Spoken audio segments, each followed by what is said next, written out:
This episode is sponsored by Be Water Smart, bewatersmart.info. Drought and water conservation is a way of life in the West, but saving water should always be a good garden practice wherever you live. Be Water Smart is making it their goal to help gardeners, homeowners, and residents do their part with helpful tips, videos, and links. You will find tips on irrigation, such as when you should water, which type of drip or sprinklers are best, and even a very helpful video on how to convert standard sprinklers to drip. Plus, what I always preach about, mulching. Remember, no pixie dust. And you'll even find a video of me talking about it. And of course, you've heard me say over and over again, check your soil moisture before you water. Why waste water when not necessary? Be Water Smart has helpful tips so you know you are watering efficiently and correctly. This includes how to water trees and even save 30% more on lawn irrigation. Plus, they have a database of 1,800 low water use plants. Yes, 1,800 plants. Plus, garden tours and pictures to help you design and plant your water-wise landscaping. And since watering smart saves not only our precious resource, but helps you save money, they have links for rebates and services.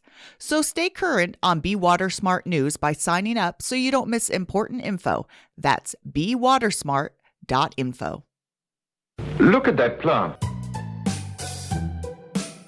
I want you to know that everything was grown in my garden.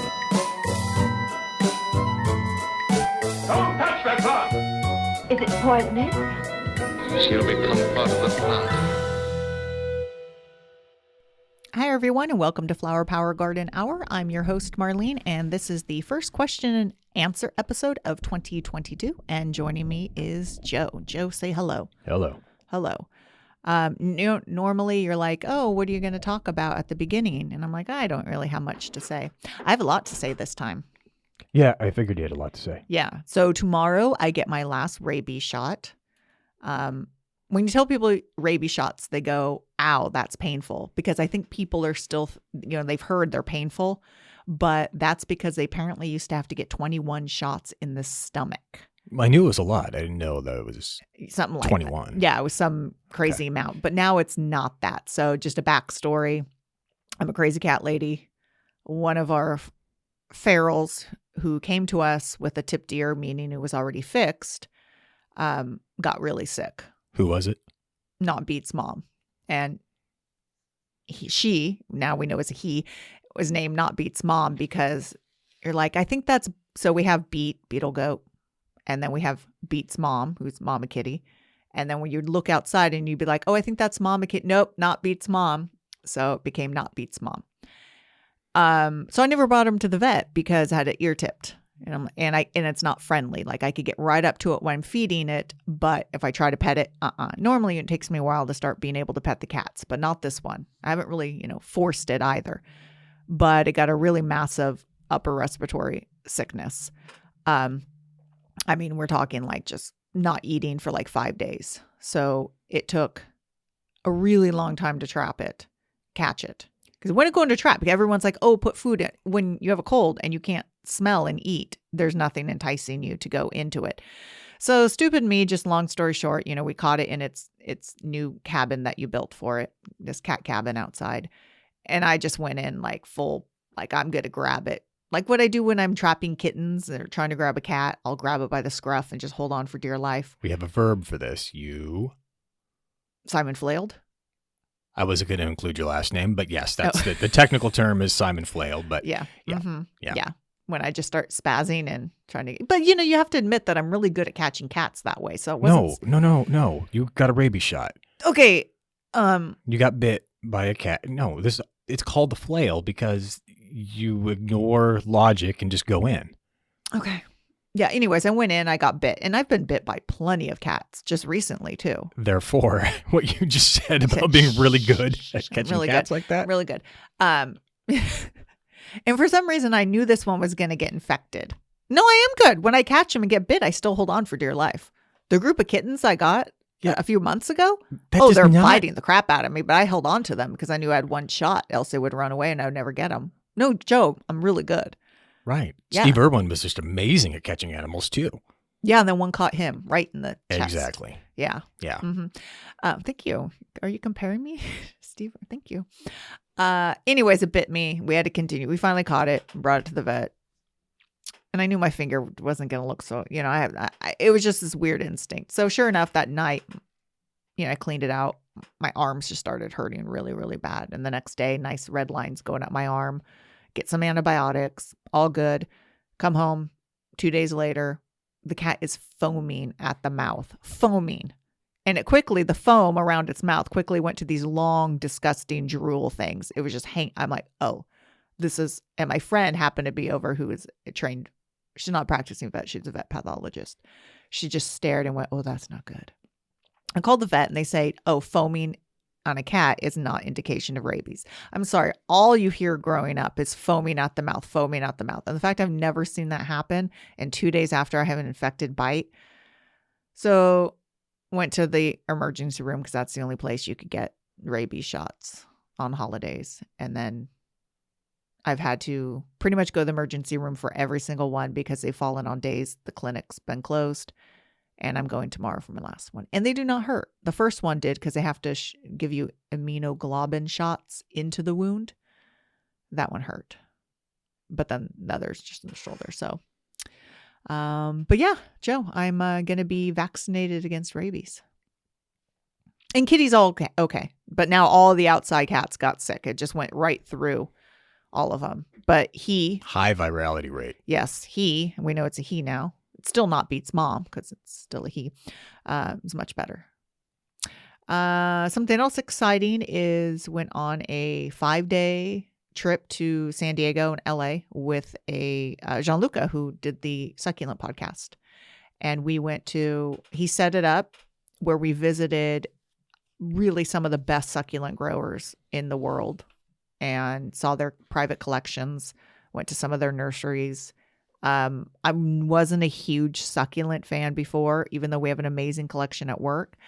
I came back with just, oh my gosh, I only want to grow succulents. Amazing specimens, amazing growers. Learned everything we're doing wrong at work. So really focusing on succulents at work, trying to get them up to what these specimens looked like. I mean, these people, they've been growing them for, decades and decades, but wow, amazing stuff.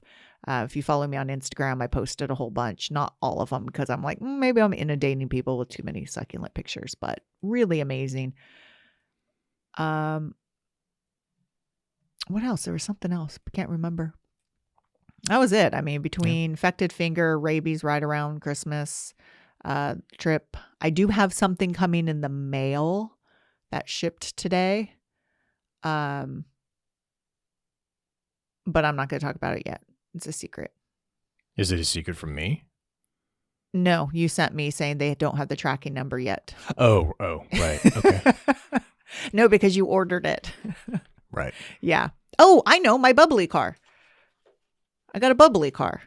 So I call 1930s, 40s cars, sedans, bubbly cars because of the fenders and the body shape is just very bubbly versus like a 1950s with a lot of the fin and streamlined. I love the late 30s, 40s bubbly cars. And you found one the other morning. I stumbled down on the weekend and it sounded like I was drunk, but in the morning I pretty much am before coffee, non-functioning. And you're like, how do you like this one? And you showed me one in pristine shape. And I know enough to know that that's not what we're ever getting. So then you showed me the one that was for sale. And so it's a 41 Chevy Special Deluxe. And it's going to be so shiny and black. And I'm going to cruise around in that. I'm not going to load plants up in it. It's going to be my baby. So Joe, get going on that. It's going to be a long-term project. So I think that's it. Yeah, I think that is it. Answer some questions. And I'll talk about the garden as we go. Your garden? My garden. I mean, do you want to talk about your garden? Do you have a garden? I do. Okay. Yeah. Yeah. Your metal garden? I have a metal garden. I have plants growing in the front and the back of the shop. I mean, like grass. Weeds. Yeah. Whatever. Mm-hmm. Yeah. Yeah. Great. Okay. You ready? I am. Oh, so I should say that these are questions I've been getting all winter long. So I decided to just do a generic cluster of common winter questions. That's why there's not names So associated these are with not them. from specific people. Exactly. Okay.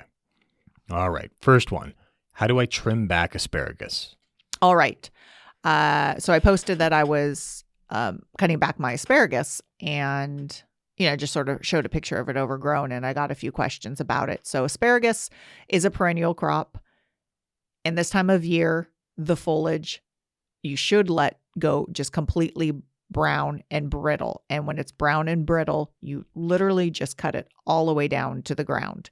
So there's nothing. So it basically looks like nothing's there. And then the reason being is, of course, in spring, when the new shoots come out and they're bigger than a pencil, that's what you harvest. Anything that's smaller than a pencil thickness, you let go, and basically those are the stems and the leaves that are growing out. And then that growth for that year is what's allowing your plant to continue. So you don't want to cut everything down and harvest everything, because then there's nothing to photosynthesize and allow the plant to store up energy and to grow.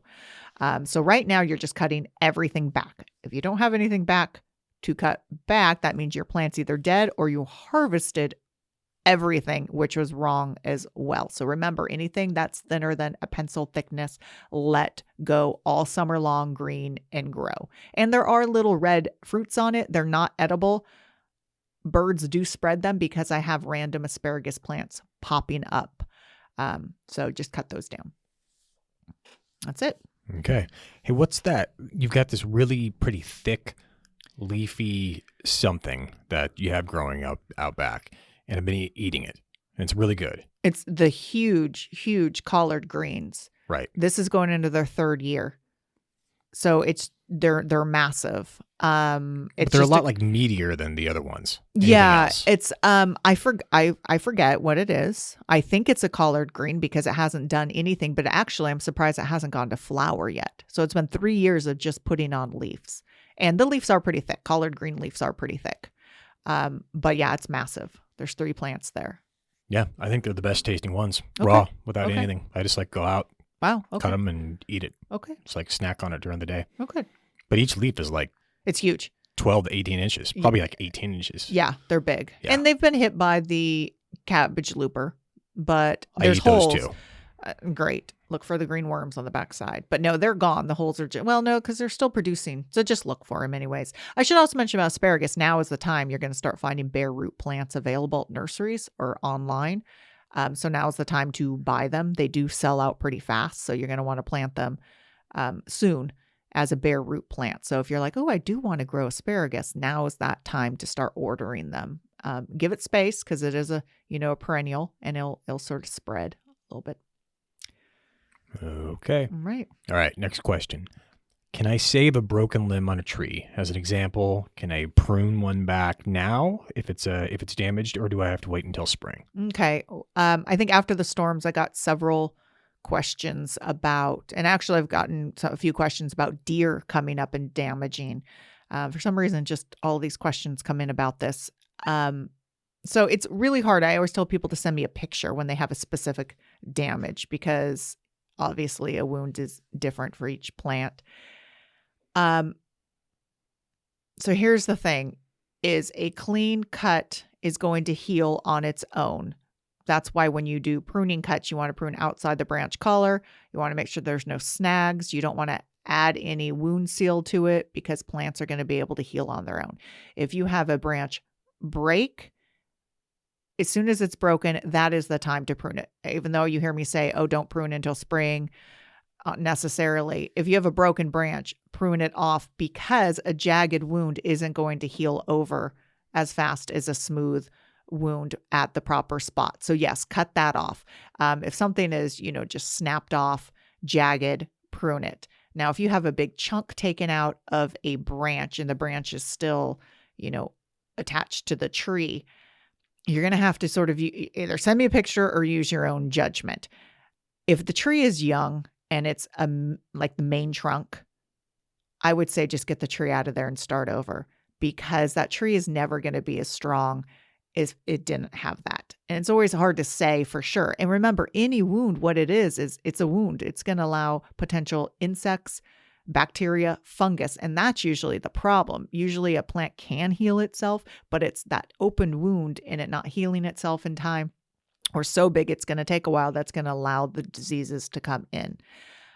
So yeah, it depends on where the wound is at. Main trunk, that's a really big problem. If it's on a secondary branch and you could cut the secondary branch off, no problem. Cut it off as soon as it's there. Wound seal doesn't work. Splinting really doesn't work. Very rarely do I see someone able to splint a wound, a broken branch, and have it, quote, heal together. That rarely, if ever, works. So the safest thing to do is to always cut it off if possible. If not, and you can wait it out, nothing to put on it. So, but yeah, now is the time. Don't wait until spring, even though that's, spring plants heal faster. You just want to clean up the wound. It's really case by case basis. Makes sense. Okay. I followed. Okay. Thank you. Thought I was rambling a little bit there. Well, I mean, I'm used to that. Okay. Good point. Okay. Broccoli question. Yes. So it's, why do I not have tight broccoli clusters? All right. So I have a question. When I was at the store the other day, yeah, or often, I see broccoli that looks like ours, yeah, which tends to be the looser clusters, yeah, right? But it's called something else, like broccoli rob, No. or Chinese broccoli, No, broccolini. maybe that's it. Yeah. Yeah, there's a lot of different types of broccoli, and they have looser heads than that. But most people, when they're growing broccoli, want that really tight flower bud cluster. Now, in zone 9, you plant your plants in September, or then you have a second chance in February and March. If you don't hit that sweet spot in September and your timing is wrong, they could bolt. And bolting is what happens when you get those loose heads. That basically means they're not forming as many buds, and they're expanding, and they're quickly going to go to flower and i.e. seed. So stressed annuals tend to go to seed faster, meaning something's pushing them to set seed and they're going to die. So, sometimes that's when you stress your plants to get them to flower. That does work in cases like that. It never really falls completely into it, because you can plant the exact time, you can do everything right, and you could still have plants bolting. So it can be temperature soils that could be warmer than ideal. Like I said, timing could be wrong, if you have long days. So if you've planted them, too early, which is very rare. Most people plant them too late.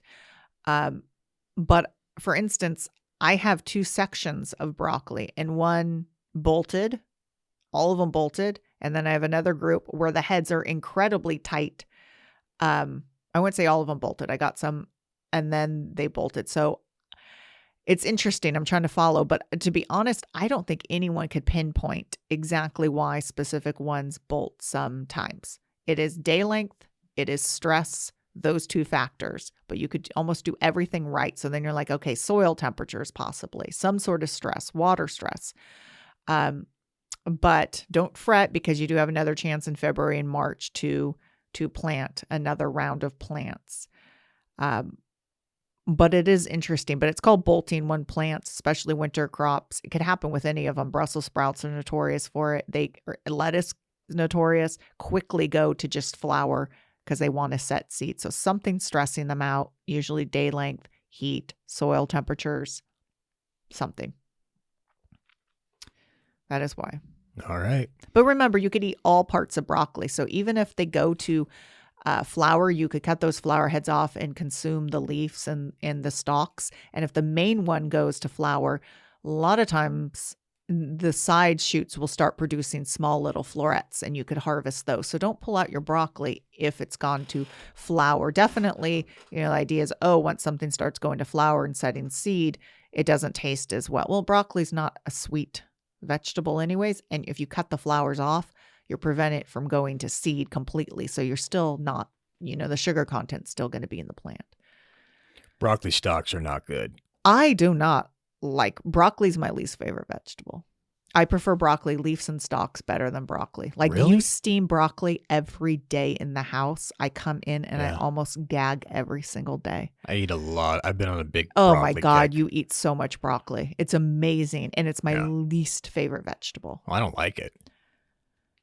You don't like any food, so that's not saying. I mean, you hate eating, which is the weirdest thing to me because I love eating. Yeah. Well, Carrots and Ugh. broccoli are my least favorite. carrots are not good. Carrots are gross. Yep. Hmm. Yeah. All right, citrus. Okay, good. Now that we've talked about that. Okay. Can I prune my citrus now? Ideally, no. So I always say, of course, if something's broken, prune it. If you have a big giant water sprout, meaning just one branch that's going crazy, prune it. If you have rootstock, prune it. The exception is if you have the majority is rootstock and you're then trying to reestablish the scion, the grafted part, don't do that now. Key here is you don't want to expose any foliage that has been protected by other foliage too cold this time of year. So a lot of citrus could handle cold temperatures, like, mandarins could handle, a mature tree could handle down to 15 degrees for a short period of time. Citrus can handle down to 26 for a short period of time. But the foliage that's inside that plant is nice and protected. And if you were to cut and start pruning and opening the plant up, that foliage is now completely exposed. And it might be thinner. The leaves do have different sort of thickness cuticles due to exposure. So it's not ideal. So no, I would not prune your citrus now. Wait till the last chance of frost has passed. So that's really, unless it's a dire situation, like I said, something's broken, I would not prune now. What you can do for your citrus, if after the fruit's harvested, you could do dormant oil if you've had a lot of pests on it. So that's a good time to spray. Okay. Succulent question. Okay.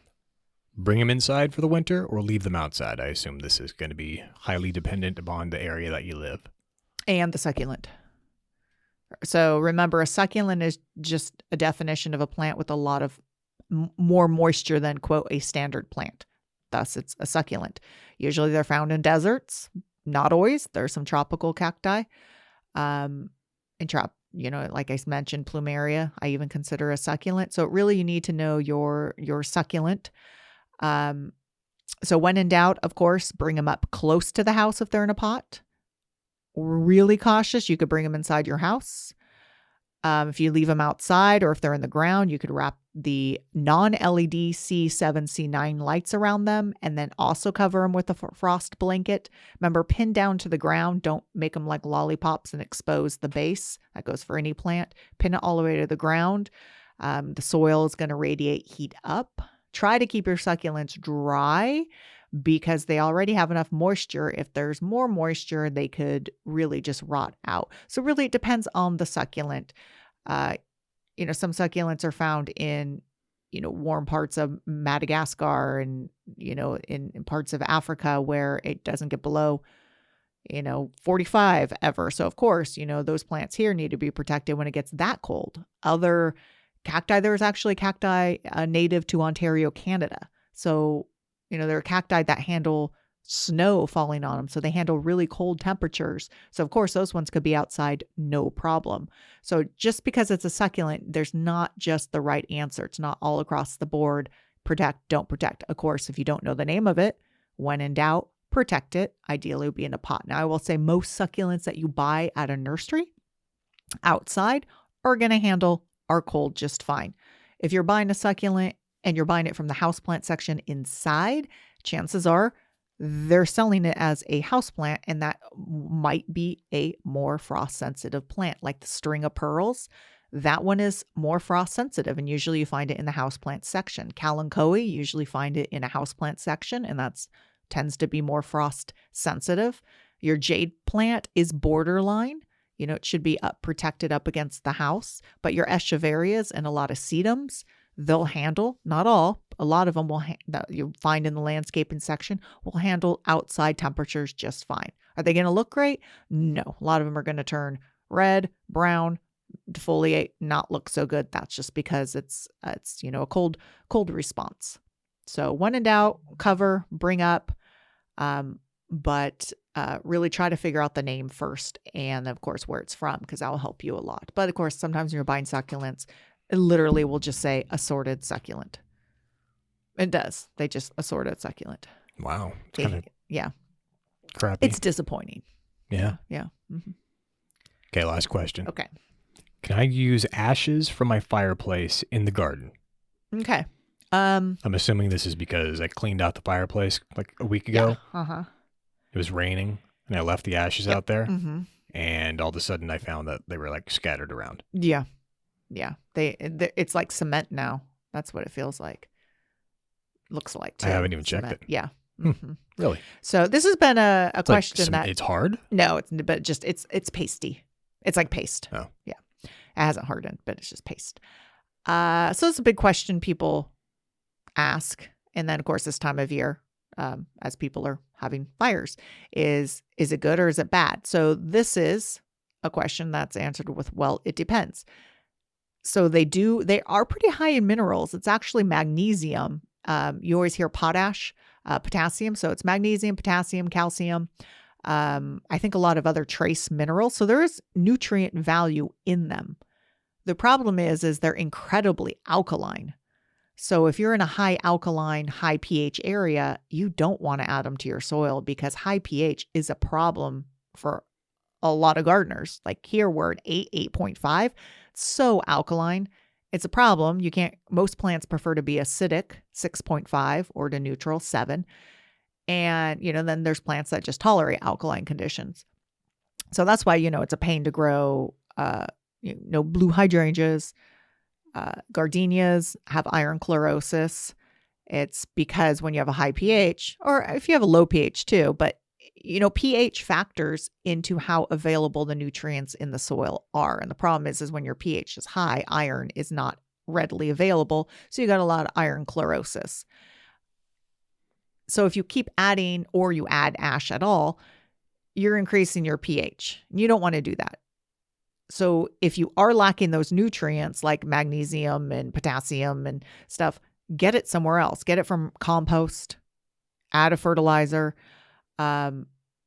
anything. I would not add ash at all if I was not in an acidic area. I wouldn't even add them to my compost pile at all. Now, if you're in a very acidic area, it could be a good way of increasing your pH, as well as adding some calcium, magnesium, and potassium. So that could be a good way of doing it. But I still want to add it directly to the soil. I would add it into the compost, blend it in, instead of just throwing it on top of the soil.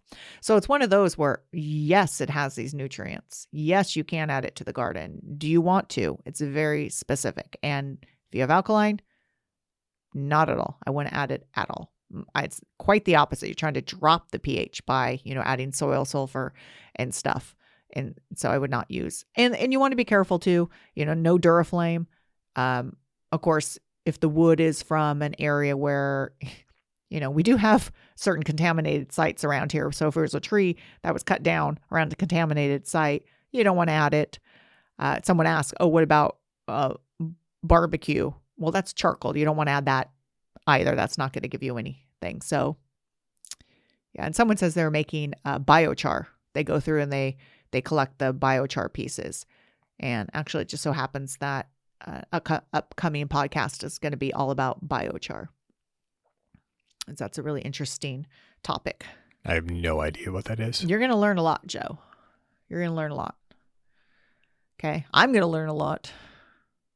So I'm actually excited for the person, because it's a legit soil doctor scientist who works for the U.S. Forest Service. Because biochar is sort of one of those things that you read about and you're like, is this just sort of a gimmick? Is this just sort of one of those things where you hear like what are some of the, like biodynamic is one of the words people are using, sustainable. Is it sort of just go along with that? But no, biochar is a legit thing. Give me a 60-second elevator pitch on what the hell biochar is. It is wood that has been burned in a relatively low oxygenated area at a slow burn. So what it's then used for is it's incorporated into the soil, and it's a huge carbon sink, but it also is able to hold on and release nutrients slowly. So what they're really looking at it for is giant carbon sinks. Okay. Don't ask me the science. That is why I have an expert on soon. And what the problem going into it is, you just buy, quote, biochar online, and it could just be any log burned and not done properly. So it's not true biochar, or you were so confused looking.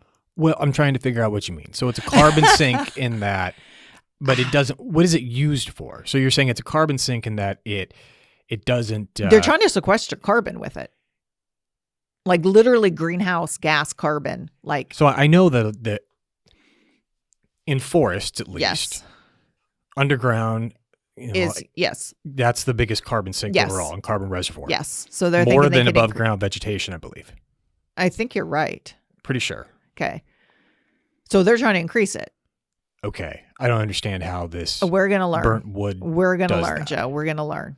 I'm leaving everyone hanging because I have no clue the science behind it. Okay. Yeah, because I'm confused about how it could hold on to it, but then also release nutrients. And then we're also going to be talking about how it could actually help with water and drought and all that stuff. It's like a miracle thing, Okay. but based in science. When's this podcast? We are talking to her on the 14th. Okay. So it's soon. It's the next guest. All right. Yeah, I was doing a continuing education, and it was the American Forests Society's annual conference. And, a lot of people were talking about their research, and some of it was interesting. A lot of it was just them reiterating their research. But she was like, as soon as she came on, I'm like, oh, this is exciting. And I emailed her and Yeah. Yeah. I mean, you would think that would be a huge, compelling argument for increased, forestry controlled burns. Yeah. In terms of not just mitigating future fires, right? Yeah.